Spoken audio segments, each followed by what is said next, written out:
नमस्कार, आप देख रहे हैं खबर प्रधान और मैं हूं आपके साथ संगीता श्रीवास्तव।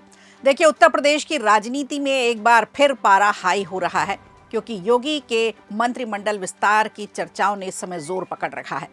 राजनीतिक गलियारों में चर्चा तेज है कि सरकार में जल्द ही बड़ा फेरबदल देखने को मिल सकता है। वैसे तो पिछले लगभग 6 महीनों से समय समय पर मंत्रिमंडल विस्तार की अटकलें सामने आती रही हैं, लेकिन अब ऐसा लग रहा है कि इंतजार की घड़ियां जल्द खत्म हो सकती हैं और सरकार बड़े बदलाव के साथ मंत्रिमंडल का विस्तार करेगी और पुनर्गठन करने जा रही है। अब जो बदलाव होगा सिर्फ औपचारिक बदलाव नहीं होगा, बल्कि इसमें कई पुराने मंत्रियों की विदाई भी हो सकती है, नए चेहरों की एंट्री भी देखने को मिल सकती है।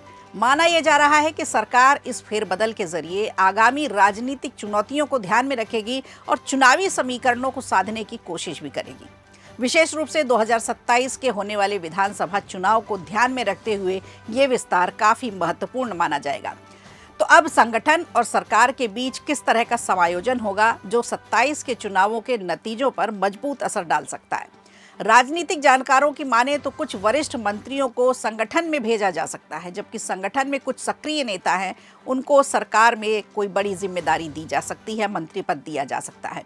इस तरह सरकार और संगठन के बीच संतुलन बनाने की राजनीति पर फिलहाल काम चल रहा है। भाजपा के शीर्ष नेतृत्व का मानना है कि इससे प्रशासनिक और राजनीतिक दोनों स्तरों पर नई ऊर्जा आएगी। हाल ही में पंकज चौधरी को भारतीय जनता पार्टी का उत्तर प्रदेश इकाई का नया प्रदेश अध्यक्ष बनाया गया था। उसके बाद से ही मंत्रिमंडल विस्तार की चर्चाएं तेज हो गई थी। विस्तार के लिए जो रणनीति बनाई जा रही है उसमें सबसे ज्यादा जोर नेताओं के अब तक के प्रदर्शन के आधार पर दिया जा रहा है।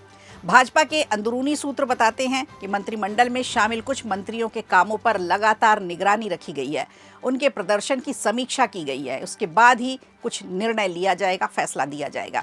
इसी आधार पर करीब 10 से 12 मंत्रियों के बदले जाने की भी चर्चा तेज है। जिन मंत्रियों का प्रदर्शन संतोषजनक नहीं पाया गया, उन्हें हटाकर नए और सक्रिय चेहरों को मौका दिया जा सकता है। और ये भी ज़रूरी होगा कि जो भी नए चेहरे आएंगे या जो भी मंत्री पद से हटाए जाएंगे वो योगी आदित्यनाथ की पसंद को के हिसाब से होंगे। इस बात का भी ध्यान रखा जाएगा या नहीं, क्योंकि यही बात सबसे ज़्यादा उत्तर प्रदेश की राजनीति में देखने में आती है। वीडियो अच्छा लगा हो तो लाइक कीजिए, शेयर कीजिए और कमेंट बॉक्स में हमें ज़रूर बताइए।